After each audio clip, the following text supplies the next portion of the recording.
오늘 다윗의 집 5번째 시간입니다. 친구란 주제로 오늘 말씀 전하기 원합니다. 여러분, 친구는 어떤 존재일까요? 친구는 제가 말씀을 전하기 전에 잠깐 생각해 보니까 친구는 새로운 문화의 길을 열어주는 존재인 것 같아요. 내가 해보지 않았던 영역들, 요즘 아이들한테는 어떤 내가 해보지 못했던 게임이나 접하지 못했던 게임을 친구를 통해서 열게 되죠. 우리 때는 우리가 가보지 않았던 문화들, 세상의 문화들을 친구를 통해서 우리가 길을 열어주고 그 문화들을 새롭게 배우게 되죠. 친구는 또 새로운 관계, 나와 관계없는 관계의 길을 열어주는 존재이기도 하죠. 나의 친구가 그 자기의 친구를 소개해 주면서 어떠한 관계의 길을 열어주는 그런 존재가 친구인 것 같아요. 여러분, 친구 따라 강남 간다는 말이 있죠. 살다 보면 내가 혼자였으면 가지 않을 곳이고 경험해보지 않을 일이지만 친구 때문에 가게 되고 경험하는 일들이 있습니다. 제가 동네에서 뛰어노는 것만 좋아했던 제가 친구 때문에 어렸을 때 도서관을 가봤어요.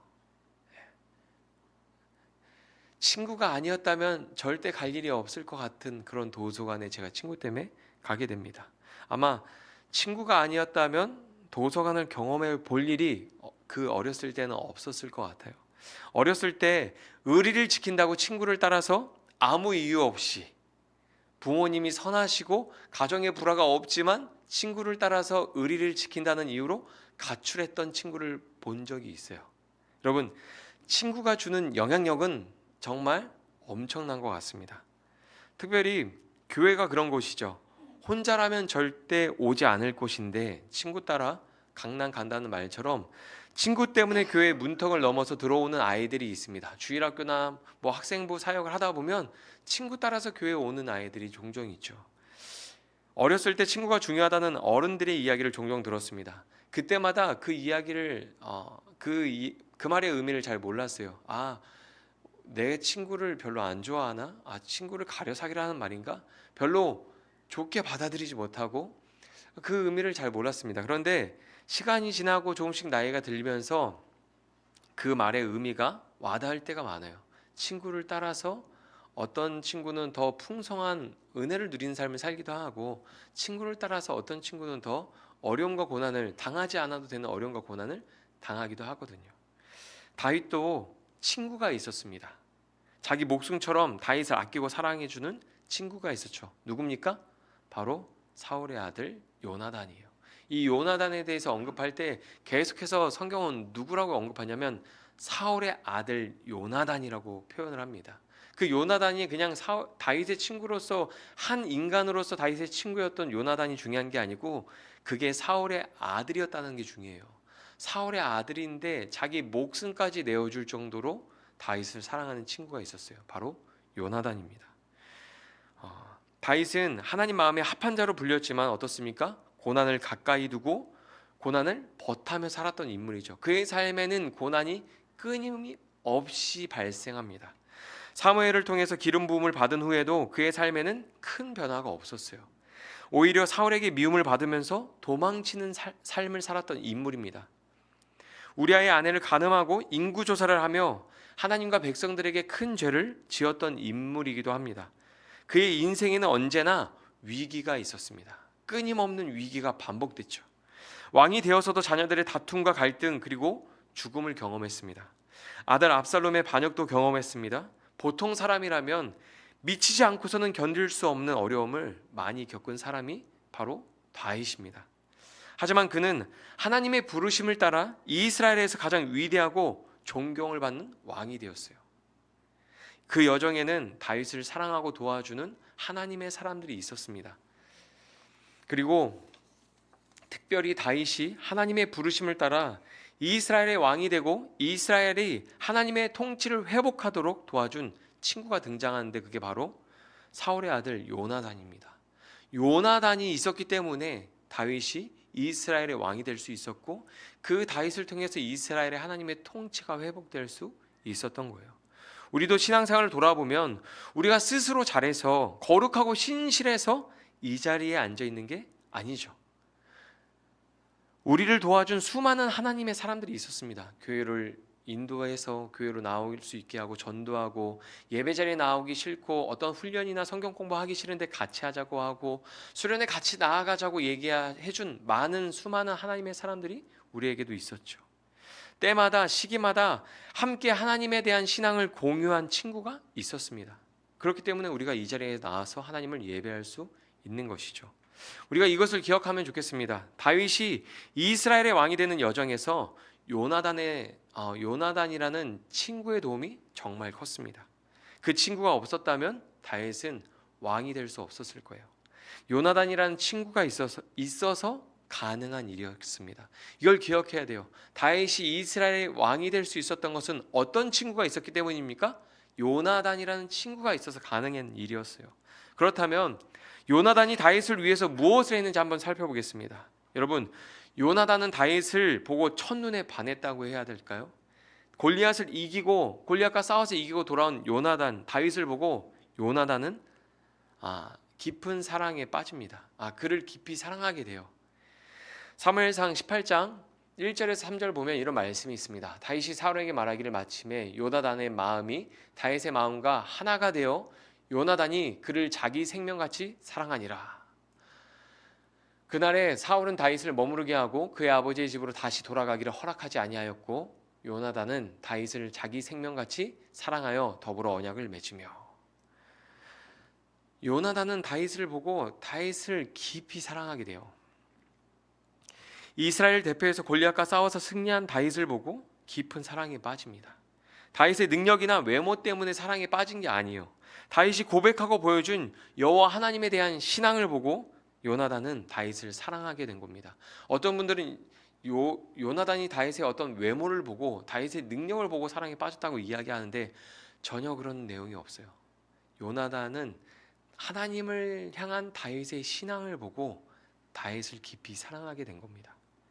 그리고 두 사람은 서로 언약을 맺었습니다. 이 내용에 대해서 성경 번역본마다 조금씩 내용을 다르게 말하고 있는데, 새번역 성경은 이렇게 말합니다. 친구로 지내기로 굳게 언약을 맺었다. 쉬운 성경에서는 다윗과 영원한 우정을 약속했다, 이렇게 번역하고 있고요. 우리말 성경에서 둘은 의형제를 맺었습니다, 이렇게 번역하고 있습니다. 두 사람은 서로 좋은 관계를 유지하자는 언약을 맺은 게 아니에요. 이 내용이 우리 앞으로 사이좋게 잘 지내자, 그런 언약을 맺었다는 게 아닙니다. 이 언약을 현대적으로 해석하면 하나님을 믿는 믿음 안에서 서로 형제가 된 것을 말하는 거예요. 하나님에 대한 신앙을 함께 공유하고 하나님을 섬기는 공동체의 모습을 보여주는 거죠. 오늘날 교회의 모습이 그렇지 않습니까? 하나님에 대한 신앙을 함께 공유하고 서로 우리가 하나님 안에서 형제요 자매가 되는 모습이잖아요. 지금 하나님에 대한 신앙 안에서 다윗과 요나단이 맺은 언약이 그런 언약인 거예요. 함께 하나님을 잘 섬기고 하나님 뜻을 잘 순종하자, 그런 언약을 맺은 겁니다. 그런데 두 사람이 친구를 맺는 일은 굉장히 특별한 일이에요. 생각해 보세요. 요나단은 왕의 아들, 왕자입니다. 그리고 다윗은 들판에서 그냥 양을 치는 목동이에요. 두 사람이 친구가 되는 일은 굉장히 특별한 일이죠. 두 사람이 친구가 되는 것은 서로 다른 신분이지만 수평적인 관계를 갖는 것이죠. 사무엘상 18장 4절에 보면 이런 말씀이 있습니다. 요나단이 자기가 입었던 겉옷을 벗어 다윗에게 주고 자기의 군복과 칼과 활과 띠도 그리하였더라. 아멘. 요나단은 다윗을 자기 생명과 같이 사랑해서 그에게 자기가 입었던 옷과 군복과 칼을 내어줍니다. 다윗을 자신과 동등하게 바라보는 것이죠. 이 말씀을 이제 준비하면서 지난주 주일 말씀이 생각나더라고요. 지난주 주일 말씀에서 그런 이야기 우리가 들었잖아요. 수평적인 관계. 그리고 그 수평적인 관계에서 가장 중요한 것은 하나님을 향한 수직적인 관계가 중요하다. 근데 이 말씀이 그 말씀이랑 일맥상통하는 내용인 거예요. 다윗을 대하는 요나단의 태도는 신약 성경에서 예수님이 말씀하신 이웃 사랑의 모습입니다. 마태복음 22장에 보면 이런 말씀이 있죠. 예수께서 이르시되 내 마음을 다하고 목숨을 다하고 뜻을 다하여 주 너의 하나님을 사랑하라 하셨으니 이것이 크고 첫째 되는 계명이요 둘째도 그와 같으니 내 이웃을 내 자신같이 사랑하라 하셨으니. 아멘. 요나단은 하나님을 사랑하는 사랑 안에서 지금 다윗을 자기 자신처럼, 자기 몸처럼 사랑했던 겁니다. 두 사람이 하나님 안에서 깊이 우정을 나눌 수 있던 나눌 수 있었던 이유가 있습니다. 한번 다윗을 생각해 보세요. 다윗은 목숨을 내놓고 살았습니다. 그의 인생을 보면 항상 목숨을 내놓고 살았어요. 목동으로 지낼 때는 양을 지키기 위해서 곰과 이리와 싸웠습니다. 그가 사울 앞에 서서 고백할 때 이렇게 고백하죠. 사무엘상 17장을 보면 이런 내용이 있습니다. 다윗이 사울에게 말하되 주의 종이 아버지의 양을 지킬 때 사자나 곰이 와서 양떼에서 새끼를 물어가면 내가 따라가서 그것을 치고 그 입에서 새끼를 건져내었고 그것이 얼마나 나를 해하고자 하면 그것이 일어나 나를 해하고자 하면 내가 그 수염을 잡고 그것을 쳐 죽였나이다. 주의 종이 사자와 곰도 쳤은즉 살아계시는 하나님의 군대를 모욕한 이 할례받지 않은 블레셋 사람이리이까 그가 그 짐승의 하나와 같이 되리이다. 아멘. 여러분, 다윗은 어렸을 때 목동 생활할 때부터 목숨을 내놓고 살았어요. 전쟁을 할 때도 목숨을 아끼지 않고 골리앗과 싸우고 블레셋과 전쟁을 했습니다. 사무엘상 18장 5절에도 이런 내용이 있죠. 다윗은 사울이 보내는 곳마다 가서 지혜롭게 행하매 사울이 그를 군대 장으로 삼았더니 온 백성이 합당히 여겼고 사울의 신하들도 합당히 여겼더라. 이스라엘 대표에서 싸울 곳이 있으면 나아가서 지혜롭게 목숨 내놓고 싸웠던 거예요. 한번 생각해 보십시오. 다윗은 집에서나 사회에 나가서나 항상 목숨을 내놓고 일하고 살았어요. 그런데 다윗을 위해서 목숨을 내놓는 유일한 사람 요나단을 만난 거예요. 자기를 위해서 가족들도 그렇게 하지 않았는데 사회에 나가서 그 누구도 자기를 책임지거나 자기를 돌아보는 사람이 없었는데 그를 위해서 다윗을 위해서 자기 목숨을 내어주는 친구를 만난 거예요. 여러분, 굉장히 감동스러운 일이죠. 자기 목숨처럼 자기를 아끼고 사랑해주는 친구를 만난 겁니다. 그러니 두 사람이 하나님 안에서 깊은 우정을 나눌 수 있었던 거죠. 하나님 안에서 함께 여호와 신앙을 나누고 공유하며 깊은 교제를 나눌 수 있는 사람을 만나는 것은 큰 복입니다. 여러분, 한번 신앙생활을 돌아보세요. 우리가 신앙생활하면서 하나님 안에서 깊이 신앙을 나누고 삶을 나누고 교제할 수 있는 사람 만나기가 쉽습니까? 어렵습니까? 어렵습니다. 근데 그 사람을 내가 만난다? 그것은 큰 복이죠. 어쩌면 요나단도 평생 사울과 미갈 같은 가족들 사이에서 다윗과 같은 사람을 기다렸는지도 몰라요. 함께 하나님에 대한 여호와 하나님에 대한 신앙을 공유할 수 있는 사람을 기다렸는지도 몰라요. 여러분, 사울이 어떤 사람인지 아시잖아요. 미갈이 어떤 사람인지 우리가 이전에 다 살펴봐서 알잖아요. 미갈은 사울을 닮았어요. 요나단, 여호와의 신앙을 공유할 수 있는 그 한 사람을 요나단은 그렇게 이스라엘 공동체 안에서 찾고 기다렸는지 몰라요. 근데 그런 다윗이 나타나자 자기 자신처럼 사랑하고 그를 위해서 모든 것을 내어줄 준비가 되어 있던 거예요. 여러분, 사무엘상 13장 22절에 보면 이런 내용이 있습니다. 싸우는 날에 사울과 요나단과 함께한 백성의 손에는 칼이나 창이 없고 오직 사울과 그의 아들 요나단에게만 있었더라. 아멘. 여러분, 블레셋과 싸울 때 이스라엘에게 제대로 된 무기가 없었습니다. 왕인 사울과 왕자인 요나단에게만 칼과 창이 있었어요. 무슨 말입니까? 블레셋과 싸울 준비가 전혀 안 됐다는 말이죠. 현실적으로 보면 블레셋과의 싸움은 피해야 합니다. 그래서 사울이 싸우지 않고 머뭇거리고 있었어요. 블레셋과 싸워야 하는데 싸우지 못하고 머뭇거리고 있었어요. 현실적으로 싸우면 안 되잖아요. 무기도 막 농기구만 있고 사울이랑 요나단에게만 칼과 창이 있고 블레셋은 전투하는 민족인데 비벼볼 생각이 안 나잖아요. 그러니까 싸우지 못하고 머뭇거리고 있었습니다. 그런데 요나단은 그럴 수가 없었어요. 하나님을 모욕하는 블레셋 군대를 그냥 둘 수 없었습니다. 사무엘상 14장 6절을 보면 이런 내용이 나와요. 요나단이 자기의 무기를 든 소년에게 이르되 우리가 이 할례받지 않은 자들에게로 건너가자. 여호와께서 우리를 위하여 일하실까 하노라. 여호와의 구원은 사람이 많고 적음에 달리지 아니하였느니라. 이것을 선포하면서 싸우러 나갑니다. 여러분, 이 노란색으로 하이라이트한 이 고백을 기억하시기 바랍니다. 여러분, 어디에서 많이 본 고백이죠. 여호와의 구원은 사람이 많고 적음에 달리지 아니하였다. 그러고서 싸우러 앞으로 나가요. 요나단이 어떤 마음으로 전쟁에 참여했습니까? 오직 여호와 하나님만 의지하고 신뢰함으로 나아가죠. 그리고 그 결과 승리를 얻게 됩니다. 사무엘상 14장 14절에서 15절입니다. 요나단과 그 무기를 든 자가 반나절 반나절 같이 땅 안에서 처음으로 쳐 죽인 자가 20명 가량이라.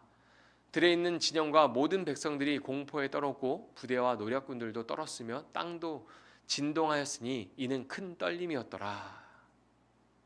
아멘. 여러분, 요나단이 자기 칼을 들고 따라다니는 그 사람과 함께 나가서 엄청난 승리를 얻었습니다. 그런데 이스라엘에 수많은 사람이 있었지만 요나단이 보여준 신앙을 여호와 하나님을 의지하고 신뢰하는 그 신앙을 보여준 사람이 하나도 없었어요. 그런데 그 신앙을 다윗이 보여줍니다. 여러분, 우리가 교회 공동체 안에서 신앙이 공유되지 않는 그런 어려움들을 겪어볼 때가 있죠. 혹시 교회 안에서 그런 경험 해보셨어요? 하나님에 대한 신앙을 내가 가지고 있는데 그것을 공유하고 싶은데 공유가 안 되는 거예요. 하나님에 대한 신앙이 다른 거예요. 그것이 공유되지 않는 고통과 여러분 외로움을 아십니까? 요나단은 이스라엘 공동체 안에서 그것을 경험하고 있었어요. 그런데 그 고통에서 다윗이 나타나서 자기를 건져주는 거죠. 자기와 같은 신앙을 고백하는 다윗을 만나는 거예요. 사무엘상 17장에 보면 다윗이 골리앗 앞에서 이런 고백을 하죠. 이런 선포합니다. 다윗이 블레셋 사람에게 이르되 너는 칼과 창과 단창으로 내게 나아오거니와 나는 만군의 여호와의 이름 곧 내가 모욕하는 이스라엘 군대의 하나님의 이름으로 내게 나아가노라. 오늘 여호와께서 너를 내 손에 넘기시기를 내가 너를 쳐서 내 목을 베고 블레셋 군대의 시체를 오늘 공중의 새와 땅의 들짐승에게 주어 온 땅으로 이스라엘에 하나님이 계신 줄 알게 하겠고 또 여호와의 구원하심이 칼과 창에 있지 아니함을 이 무리에게 알게 하리라. 전쟁은 여호와께 속한 것인즉 그가 너희를 우리 손에 넘기시리라. 아멘. 여호와의 구원이 칼과 창에 있지 아니함을 이 무리에게 알게 하리라. 다윗이 선포한 이 고백 여러분 기억나세요? 요나단이 블레셋과 싸우러 나갈 때 했던 고백과 비슷하죠. 여호와의 구원은 사람이 많고 적음에 달리지 아니하였느니라 하고 요나단이 나갔는데 다윗도 그 고백을 하고 골리앗 앞에 나갔던 거예요. 요나단은 하나님을 향한 다윗의 신앙을 보고 그를 사랑한 거예요. 두 사람은 하나님 안에서 깊이 신앙을 공유하고 함께 지냈습니다. 여러분, 하나님을 공유한다는 것은 영혼의 깊은 교제와 교감을 누리는 거라고 저는 생각을 해요. 그래서 저는 수련회 때 은혜 받았을 때 절대 청년들이 은혜를 나누다가 좋은 감정이 생겼을 때 사귀지 말라고 말합니다. 그건 큰 실수다. 왜냐하면 하나님이 주신 그 하나님과 그 친밀한 깊은 교제를 누리고 은혜를 받았던 것들을 나누고 그것들이 서로 소통이 될 때 그 깊은 친밀함과 교제를 누리는 내적 친밀함을 나누는 그런 교제들이 있거든요. 하나님에 대한 신앙을 공유하고 깊이 나누는 것은 우리 영혼의 깊은 사귐을 누리는 거예요. 엄청 깊은 내적 친밀감을 경험하는 시간들이죠. 근데 요나단과 다윗이 함께한 시간이 짧더라도 그 깊은 교제를 누렸던 거예요. 여러분, 다윗을 향한 요나단의 사랑은 자기를 희생하는 결과를 낳았습니다.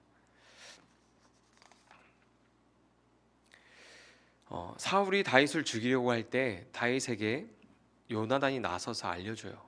사무엘상 19장에 보면 이런 내용이 있습니다. 사울이 그의 아들 요나단과 그의 모든 신하에게 다윗을 죽이라 말하였더니 사울의 아들 요나단이 다윗을 심히 좋아하므로 그가 다윗에게 말하여 이르되 내가 아버지 사울이 너를 죽이기를 꾀하시느니라. 그러므로 이제 청하노니 아침에 조심하여 은밀한 곳에 숨어 있으라. 아멘. 요나단은 목숨을 걸고 아버지에게 다윗을 죽이는 것은 죄라고 말합니다. 이미 신하들 앞에서 다윗을 죽이라고 말했는데 그건 죄라고 말해요. 다행히 조용히 아무런 사고 없이 지나갈 수가 있었습니다. 그런데 얼마 지나지 않아서 우리가 잘 알고 있던 사건이 터집니다. 사울이 다윗을 죽이려고 창을 던진 사건이 일어나요. 그 창을 피해서 도망친 다윗은 사무엘이 있는 곳으로 몸을 숨겼습니다. 그리고 사울은 다윗을 죽이기 위해서 다윗을 추격하기 시작합니다. 이제 오늘 본문의 말씀이 시작되죠. 다윗이 이렇게 고백해요. 다윗이 라마나요에서 도망하여 요나단에게 이르되 내가 무엇을 하였으면 내 죄악이 무엇이기에 내 아버지 앞에서 내 죄가 무엇이기에 그가 내 생명을 찾느냐.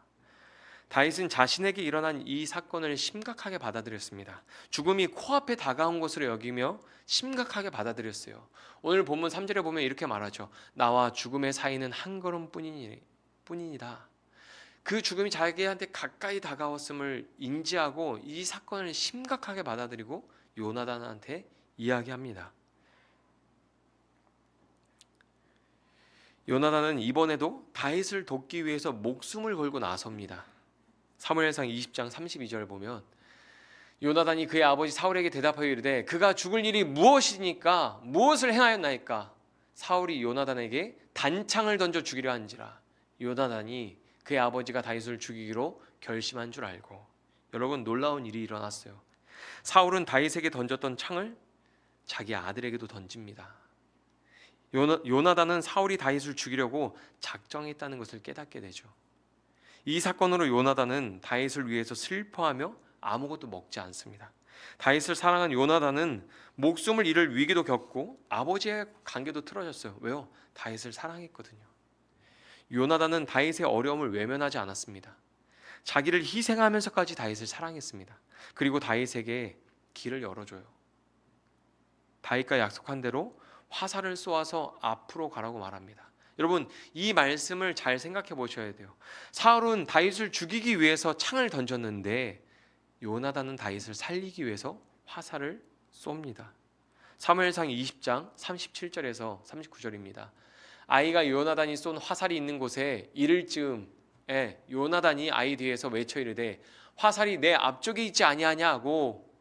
요나단이 아이 뒤에서 또 외치되 지체 말고 빨리 다름질하라 하며 요나단의 아이가 화살을 주워 가지고 주인에게로 돌아왔으나 그 아이는 아무것도 알지 못하고 요나단과 다윗만 그 일을 알았더라.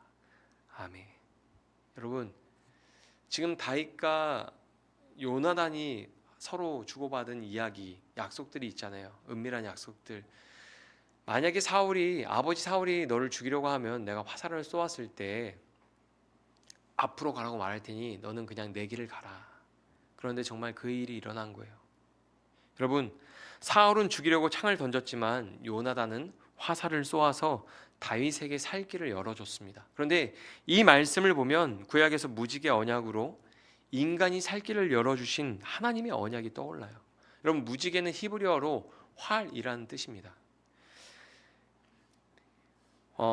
하나님이 무지개가 이렇게 생겼잖아요. 그러니까 활이 하늘을 향하고 있는 것은 하나님께서 스스로 심판을 감당하시겠다는 약속입니다. 결국 이 땅에 오신 예수님이 십자가에서 어떻게 됩니까? 창에 찔리시죠. 다윗을 향한 요나단의 사랑에서 자기를 희생하는 하나님의 사랑이 엿보이는 거예요.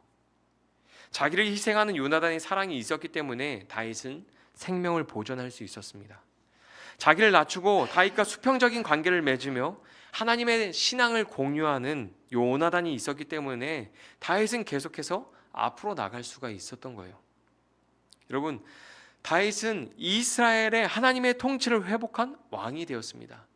그 왕이 될 수 있도록 도와준 사람이 바로 친구 요나단이에요. 자기를 희생하는 그 요나단의 사랑이 있었기 때문에, 그런 친구가 있었기 때문에 하나님의 통치가 다윗에게 통해서 이스라엘에 회복된 겁니다. 여러분도 요나단과 같은 친구가 있으신가요? 없어요? 없어요? 웰컴입니다. 없다고 생각하면 꼭 잘 들어주세요.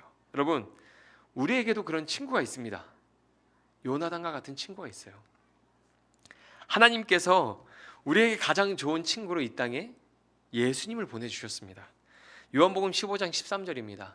사람이 친구를 위하여 자기 목숨을 버리면 이보다 더 큰 사랑이 없나니. 여러분, 예수님은 우리를 위해서 목숨을 버리셨습니다. 그리고 우리를 향해서 친구라고 불러주셨어요. 요나단이 자기의 친구 다윗을 위해서 목숨을 아끼지 않잖아요. 친구가 되어준 거예요. 근데 그것처럼 예수님이 우리를 위해서 목숨을 버리셨어요. 우리를 향해서 나는 너희의 친구다, 너희는 나의 친구다라고 말씀해 주십니다. 요한복음 15장 15절에서 17절에 보면 이런 내용이 있습니다. 이제부터는 너를 종이라 하지 아니하리니 종은 주인이 하는 것을 알지 못함이라. 너희를 친구라 하였노니 내가 내 아버지께 들은 것을 다 너희에게 알게 하였음이라. 너희가 나를 택한 것이 아니요 내가 너희를 택하여 세웠나니 이는 너희로 가서 열매를 맺게 하고 또 너희 열매가 항상 있게 하여 내 이름으로 아버지께 무엇을 구하든지 다 받게 하려 함이라. 내가 이것을 너희에게 명함은 너희로 서로 사랑하게 하려 함이라. 아멘. 예수님은 자신을 낮추고 목숨을 버리면서 우리 개개인을 친구로 불러주셨습니다. 그리고 우리에게 서로 사랑하라고 말씀하세요. 생각해 보세요. 예수님이 친구로 부르셨어요. 예수님이 친구로 부르셨어요. 예수님이 친구로 부르셨어요. 그리고서 친구한테 이야기하는 거예요. 서로 사랑해. 여러분, 친구의 친구는 친구가 되기 쉽습니다. 예수님은 우리를 친구로 부르시고 서로 사랑하는 친구로 지내라고 말씀하십니다. 어렸을 때는 나이가 같아야 친구로 사귀었지만 시간이 지나 보니까 마음이 맞고 공유할 수 있는 게 있으면 친구가 되는 것 같아요. 부모가 되면 다 나이도 다르지만 자녀의 나이에 맞춰서 서로 친구처럼 지내기도 합니다. 이게 참 신기해요. 부모마다 다 나이가 다른데 환경도 다른데 자녀의 나이에 따라서 친구가 돼요. 같은 유치원에 다니면 친구가 되고 같은 놀이에서 아이들이 놀면 친구가 됩니다. 참 신기해요. 오늘 말씀에 나오는 것처럼 예수님은 우리를 친구로 부르셨고 우리에게 서로 사랑하라고 하셨어요. 서로 사랑하는 친구로 지내라고 말씀하시죠. 하나님에 대한 신앙을 우리가 공유하고 함께 할 수 있다면 우린 서로 친구가 될 수 있는 거죠. 여러분, 하나님에 대한 신앙을 공유하고 서로 사랑한다면 나이와 상관없이 우리는 친구로 지낼 수 있습니다. 사실 다윗과 요나단도 나이 차이가 꽤 났어요. 대략적으로 20살에서 30살 정도 차이가 났습니다. 그런데 두 사람은 하나님에 대한 신앙과 사랑을 깊이 공유하며 가장 좋은 친구가 될 수 있었습니다. 오늘 말씀에 나오는 것처럼 우리 자녀들에게 하나님에 대한 신앙을 공유할 수 있는 좋은 친구들이 생기기를 소망합니다.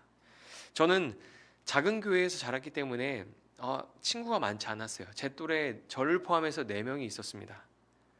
그런데 지금 저를 제외하고 대부분 교회를 다니지 않아요. 우리 세대는 교회가 사라지고 다음 세대가 사라지고 있는 시대를 살고 있습니다. 자연스럽게 신앙을 공유할 수 있는 친구가 많지 않고 어려운 현실에 놓여 있어요. 신앙을 공유할 수 있는 친구를 만들기가 어렵죠, 현실적으로. 이 문제를 해결하는 가장 좋은 방법은 가정에서 서로 친구가 되어주는 거예요. 아까 요나단 같은 친구가 있습니까? 라고 했을 때 이렇게 하셨는데 잘 생각해 보십시오. 친구가 가까이 있습니다. 부부관계가 우리의 부부 관계가 하나님에 대한 신앙과 사랑을 깊이 공유하고 나누는 친구 관계가 되어야 돼요. 부부끼리 서로 마주 보십시오. 부부끼리 서로 마주 보십시오. 예. 여러분, 부부 관계가 그래야 돼요. 다윗과 요나단의 관계처럼 하나님에 대한 신앙을 깊이 공유하고 나누는 친구 관계가 되어줄 수 있어야 돼요. 그리고 부모와 자녀 관계가 하나님에 대한 신앙과 사랑을 깊이 공유하고 나누는 친구 관계가 되어야 합니다. 왜 우리 한국교회의 신앙교육이 실패합니까? 친구가 돼서 신앙을 공유하는 게 아니라 사울처럼 왕이 되어서 신앙을 공유하죠. 그렇게 하는 거 아니야. 예배 그렇게 드리는 거 아니야. 신앙생활 그렇게 하는 거 아니야. 그런데 성경은 어떻게 말하고 있냐면 자기를 낮추고 생명을 내어줄 것처럼 내어줄 만큼 사랑해서 친구로 만들라는 거예요. 여러분, 요나단과 예수님을 떠올려 보십시오. 친구는 자기를 낮추고 목숨을 내놓을 만큼 사랑하는 존재예요. 그런 대상이 되어주라는 거죠. 가정에서 그런 친구가 되어주기를 바랍니다. 이 말씀을 준비하면서 너무 주일 설교랑 겹치는 게 많은 거예요. 그러면서 너무 말씀을 준비하는 게 힘들어요. 왜냐하면 우리가 주일날 너무 은혜를 많이 받았잖아요. 나눔할 때도 너무 감사하고 즐거웠어요. 근데 한 주를 지내는데 아이들한테 친구가 되어주기보단 똑바로 해, 그렇게 하면 안 돼, 잘해, 이렇게 되는 거예요. 아내랑 수평적인 관계가 어려운 거예요. 아내는 주일 말씀이 수평적인 관계를 이루라고 했는데 라고 말하면서 참 말씀이 좋았는데 막 그런 이야기하고, 또 아침 묵상 말씀에 또 친절한 그리스도인이 되라고 했는데 왜 나한테 친절하지 않냐 그러고 너무 힘든 거예요, 한 주가. 근데 너무 제 마음이 강팍한 거예요. 말씀은 은혜롭게 들렸는데, 말씀은 은혜롭게 이렇게 해석이 되고 전달을 되는데 삶은 그러기가 너무 강팍한 거예요. 여러분, 하나님께서 우리에게 끊임없이 말씀으로 우리에게 메시지를 던져주고 있잖아요. 지난주에 조병수 목사님을 통해서, 또 가정의 달, 이 다윗의 집 하나님 마음에 합한 가정에 대한 메시지를 통해서 끊임없이 우리에게 메시지를 주고 있단 말이죠. 저한테도 끊임없이 메시지를 주시면서 저를 계속 이렇게 두드리세요. 근데 가정의 달 이 말씀이 끝나고 쭉 계획한 말씀들이 끝나면 우리의 가정이 마치 이렇게 변할 것처럼 막 저는 생각을 했거든요, 계획할 때. 근데 변한 게 하나도 없어요. 근데 제가 그런 생각이 들더라고요. 그럼 가정의 달 은혜를 다 놓친 걸까? 아니면 가정의 달 모든 계획들이 다 실패한 걸까? 근데 이런 생각이 들더라고요. 말씀을 뿌렸잖아요. 반드시 하나님께서 이 씨앗으로 뿌린 이 열매와 메시지들을 열매로 우리에게 거두게 하실 거예요. 가정에서 이 메시지들을 열매로 우리 가정에게 거두게 하실 거예요. 저는 그것을 좀 소망하게 됐어요. 그냥 한 번 설교하고 말씀 듣고 끝나는 게 아니라, 한 주 동안 그 말씀 품고 살려고 하는 걸로 끝나는 게 아니라, 이 말씀 언젠가 우리 가정에게 이루어지겠구나, 이 말씀이 우리 가정에게 열매로 이루어져서 변화가 일어나겠구나, 저한테 하나님이 오늘 그런 마음을 주시더라고요. 저는 그래서 한 주 동안 제 마음이 너무 강팍했지만 그럼에도 불구하고 저는 오늘 좀 소망하려고요. 하나님, 서로 수평적인 관계, 서로 수평적인 관계를 유지하면서 하나님 안에서 신앙을 공유할 수 있는 가정이 됐으면 좋겠어요. 부부 관계 안에서, 부모와 자녀 관계 안에서. 제가 그러고 싶지 않은데 저희 아들이 예배 태도가 안 좋으면 제가 뭐라고 하거든요. 그렇게 예배 드리지 마. 그리고 집에서 어떤 잘못된 모습들이 있으면 혼내거든요. 근데 그러고 나서 생각이 나요. 맞다, 수평적 관계. 내가 혼낼 때 수평적 관계로 이야기했나? 또 실수했네. 그럼 이제 계속 생각해야 되는데 잘 안 되고 있잖아요. 근데 주중에 친절한 그리스도인 말씀 묵상하면서 그걸 묵상하는데 너무 마음을 막 말씀으로 막 찢어 넣는 거예요. 난 항상 친절하기 위해서 항상 생각하라 그랬는데 뭘 생각하고 살길래 난 이렇게 불친절할까? 왜 수평적인 관계를 이루지 못할까? 여러분, 이 말씀들을 좀 우리가 깊이 생각하고 우리가 가정에 적용할 수 있었으면 좋겠어요. 여러분, 그러면서 요나단이 다윗의 길을 열어주고 예수님이 우리의 길을 열어준 것처럼 우리 또한 자녀나 다른 사람들이 하나님의 통치가 회복될 수 있는 길로 나아갈 수 있도록 우리도 그런 친구가 되어주면 좋겠어요. 부부관계, 부모와 자녀관계, 교회 공동체 안에서 우리가 서로 그런 친구가 되어줬으면 좋겠습니다. 여러분, 가정과 교회에서 우리가 서로 사랑하는 친구가 되기를 소망합니다. 아멘. 여러분, 가정과 교회에서 우리가 서로 사랑하는 친구가 되기를 소망합니다. 우리 옆에 있는 분들과 이렇게 인사해 볼까요? 반갑다 친구야. 반갑다 친구야. 예. 우리 서로 그리스도 안에서 친구입니다. 근데 제가 이 말씀을 이렇게 마무리하고 싶었는데 문득 이런 생각이 들었어요. 이 말을 듣고 또 주일날 그래 친구야 반갑다 하면서 좀 이렇게 친구처럼 예의 없이 함부로 대하는 사람이 나타날 수도 있겠다, 그런 생각이 들더라고요.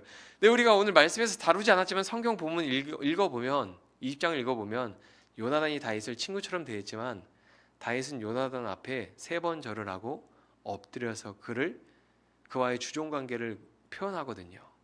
그러면서 울면서 입 맞추고 울어요. 친구처럼 대해줬다고 해서 다윗이 요나단을 함부로 하진 않았습니다. 우리가 그것을 잊지 않아야 돼요. 여러분, 우리는 그리스도 안에서 서로 사랑하는 친구로 지내야 되고 서로 그렇게 존중하며 함께 한 몸 된 공동체를 이루어 가야 됩니다. 우리는 평생 한번 만나기 어려운 친구입니다. 여러분, 하나님의 신앙을 공유할 수 있는 사람 만나기 어려워요. 우리는 평생 한번 만나기 어려운 친구를 만난 겁니다.